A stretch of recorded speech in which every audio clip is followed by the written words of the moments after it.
ஆண்டவரும் இரட்சகருமாகிய இயேசு கிறிஸ்துவின் நாமத்தில் வாழ்த்துக்கள். இந்த நாளிலும் 613 கட்டளைகள் எவைகள் என்று கற்றுக்கொண்டிருக்கிற நாம் நேற்றைய தினத்தில் செய்யக்கூடாது என்று சொல்லக்கூடிய கட்டளைகள் 157 கட்டளைகளை பார்த்தோம்.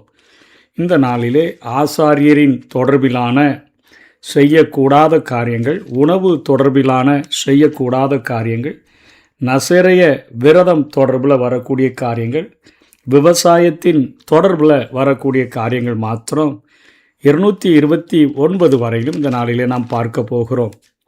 ஆசாரியன் விபச்சாரியை மணக்கக்கூடாது 158 லேவியராகமம் 21வது அதிகாரம் 7வது வசனத்திலே நாம் பார்க்க முடியும். ஆசாரியன் கற்பழிக்கப்பட்டவளை மணக்கக்கூடாது லேவியராகமம் 21:7. ஆசாரியன் விவாகரத்தானவளை மணக்கக்கூடாது லேவியராகமம் 21:7. பிரதான ஆசாரியன் விதவையை மணக்கக்கூடாது லேவியராகமம் 21:14. பிரதான ஆசாரியன் விலைமகளை மணக்கக்கூடாது லேவியராகமம் 21:14. ஆசாரியர் தலைப்பாகையின்றி ஆலயத்தில் செல்லக்கூடாது லேவியராகமம் 10வது அதிகாரம் 6வது வசனம். ஆசாரியன் கிழிந்த ஆடையுடன் ஆலயத்திற்கு செல்லக்கூடாது லேவியராகமம் 10:6. ஆசாரியர் தேவாலய பணி நேரத்தில் ஆலய வளாகத்தை தாண்டி செல்லக்கூடாது லேவியராகமம் 10:7. ஆசாரியர் குறிப்பிட்ட உறவினர்கள் தொடர்பில் தவிர பிறரால் தீட்டுப்படுத்தக்கூடாது லேவியராகமம் 10:7. பிரதான ஆசாரியன் ஒரு பிணத்தினாலும் தீட்டுப்படுத்தக்கூடாது லேவியராகமம் 21:1. பிரதான ஆசாரியன் எந்த காரணத்தாலும் தீட்டுப்படுத்தக்கூடாது லேவியராகமம் 21:11. லேவி கோத்திரத்துக்கு தேசத்தில் பங்கு கொடுக்கக்கூடாது உபாகமம் 18:1. லேவி கோத்திரத்துக்கு பொருளில் பங்கு கொடுக்கக்கூடாது உபாகமம் 18:1. மரித்தோருக்கான துயர அடையாளமாக உடலை கீறி கொள்ளக்கூடாது உபாகமம் 14:1. இதனைத் தொடர்ந்து உணவு சம்பந்தமான காரியங்கள் எது செய்யக்கூடாது என்று சுத்தமற்ற விலங்கை இஸ்ரவேலர்கள் சாப்பிடக்கூடாது உபாகமம் 14:7. சுத்தமற்ற மீன்களை இஸ்ரவேலர்கள் சாப்பிடக்கூடாது லேவியராகமம் 11:11. சுத்தமற்ற பறவைகளை இஸ்ரவேலர் சாப்பிடக்கூடாது லேவியராகமம் 11:13. பறக்கும் ஊர்வனவற்றை இஸ்ரவேலர்கள் சாப்பிடக்கூடாது உபாகமம் 14:19.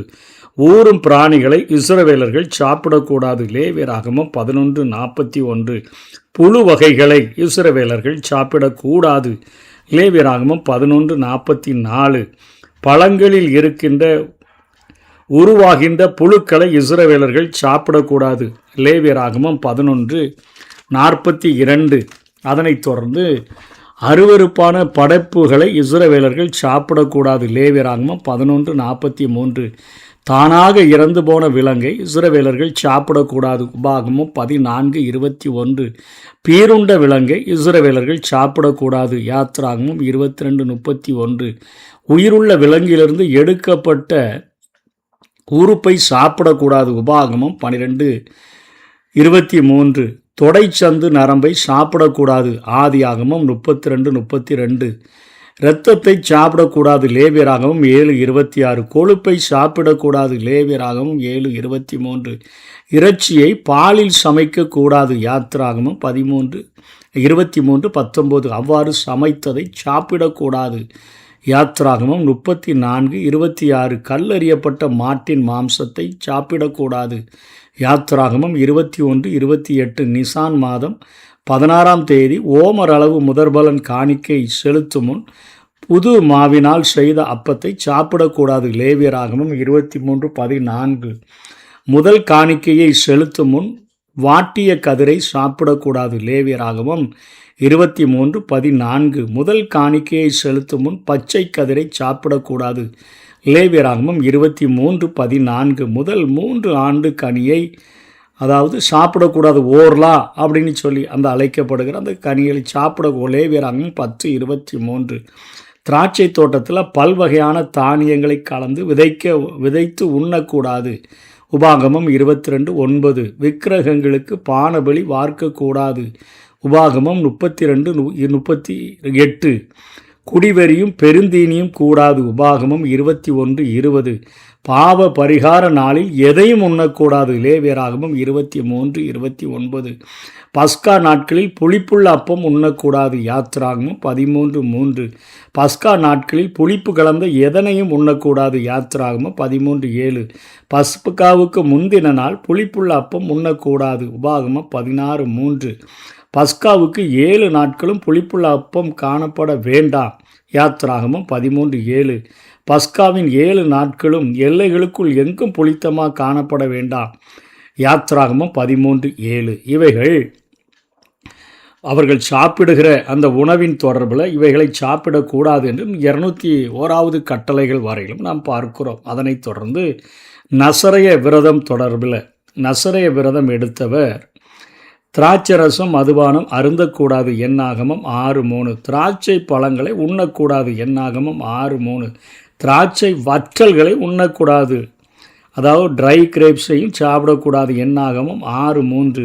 திராட்சை செடியின் விதையை உண்ணக்கூடாது. என்னாகமம் 6:4. திராட்சை பழ தோலை உண்ணக்கூடாது. என்னாகமம் 6:4. நசரேய விரத காலத்தில் தீட்டுப்படுத்தக்கூடாது. என்னாகமம் 6:7. நசரேய விரத காலத்தில் முடிவெட்டக்கூடாது. என்னாகமம் 6:5. நசரேய விரத காலத்தில் பிரேதம் கிடக்கும் கூடாரத்திற்குள் நுழையக்கூடாது. என்னாகமம் 6:5. 209 கட்டளைகள் இவைகள் ஆகின்றன. அதனைத் தொடர்ந்து விவசாயத்தின் தொடர்பில் இது மாத்திரம் 229 கட்டளைகள் வரையிலும் இன்றைய தினத்தில் நாம் பார்க்கிறோம். நிலத்தின் ஓரத்தில் பயிரானதை விட்டுவிடாமல் அறுவடை செய்யக்கூடாது. லேவியராகமம் 23, 22 ஏழைகளுக்காக அவைகள் விடப்பட வேண்டும் என்பதற்காக. அறுவடையின் போது சிந்தும் கதிர்களை பொறுக்கக்கூடாது. லேவியராகமம் 19:9. திராட்சை அறுவடையின் போது சிந்தும் பழங்களை பொறுக்கக்கூடாது. லேவியராகமம் 19:10. திராட்சை தோட்டத்தில் பின் அறுப்பை அறுக்கக்கூடாது. லேவியராகமம் 19:10. மறந்து வைத்த அரிக்கட்டை திரும்ப எடுத்துச் செல்லக்கூடாது. உபாகமம் 24:19. பல வகை விதைகளை கலந்து விதைக்கக்கூடாது. லேவியராகமம் 19:19. திராட்சை தோட்டத்தில் கோதுமையை விதைக்கக்கூடாது. உபாகமம் 22:9. மிருகங்களை கலப்பினமாக பொலியவிடக்கூடாது. லேவியராகமம் 19:19. இருவகை விலங்குகளை பூட்டி உழக்கூடாது. உபாகமம் 22:10. அதாவது கழுதையும் மாட்டையும் சேர்த்து பூட்டி உழக்கூடாது. இது அவிசுவாசிக்கும் விசுவாசிக்கும் சம்பந்தம் ஏது என்பதை உணர்த்தி வைக்கும் வண்ணமாக அவர்களுடைய நாட்களில் இந்த காரியத்தை ஆண்டவர் செய்ய சொல்லியிருந்தார். போரடிக்கிற மாட்டின் வாயை கட்டக்கூடாது. அது நல்லா சாப்பிட்டு அதுக்கு வேலை செய்து அவ்வளோ கஷ்டப்படுது, நல்லா பலனாக இருந்தால் தான் அது வேலையை செய்ய முடியும். ஆகவே உபாகமம் 25:4 போரடிக்கிற மாட்டின் வாயை கட்டக்கூடாது. 7வது ஆண்டில் விதைக்கக்கூடாது. லேவியராகமம் 25:4 7வது ஆண்டில் தோட்டத்தை கிளை கழிக்கக்கூடாது. லேவியராகமம் 25:4 7வது ஆண்டில் பயிரானதை அறுக்கக்கூடாது. லேவியராகமம் 25:5 7வது ஆண்டில் திராட்சை பழங்களை சேர்க்கக்கூடாது. லேவியராகமம் 25:5 யுபிலி ஆண்டில் விதைக்கவோ கிளை கழிக்கவோ கூடாது. லேவியராகமம் 25:11 யுபிலி ஆண்டில் அறுவடை செய்யக்கூடாது. லேவியராகமம் 25:11 யுபிலி ஆண்டில் திராட்சை பழங்களை சேர்க்கக்கூடாது. 7வது ஆண்டிலையும் சேர்க்கக்கூடாது, யுபிலி ஆண்டிலையும் சேர்க்கக்கூடாது. லேவியராகமம் 25:11 நிலங்களை எவரும் அறுதியாக விற்றுவிடக்கூடாது. லேவியராகமம் 25:23 லேவியரின் வீடு சுதந்திரத்தை விட்டு மாறிப்போகக்கூடாது. லேவியராகமம் 25:33 லேவியனை ஆதரிக்காமல் கைவிடக்கூடாது. உபாகமம் 12:19 ஆகிய 229 கட்டளைகள் செய்யக்கூடாது என்கிற கட்டளைகளை நாம் கற்று வருகிறோம். நாளைய தினத்தில் கடன், வாணிகம், அடிமைகளுடைய தொடர்பில் உள்ள காரியங்கள், நீதியின் தொடர்பில் என்னென்ன காரியங்களை செய்யக்கூடாது என்கிற காரியங்கள், தகாத உறவுகள் பற்றி எது செய்யக்கூடாது என்று அரசாட்சியினுடைய தொடர்பில் இந்த காரியங்கள் 365 செய்யக்கூடாது என்கிற கட்டளைகளை நம்ம நாளைய தினத்தோடு பார்த்து நாம் முடிப்போம். அதற்கு அடுத்த நாளிலே யோசுவாவை நாம் தொடர்ந்து கற்றுக்கொள்வோம். கர்த்தர் தாமே நம்மை ஆசீர்வதிப்பாராக. ஆமென்.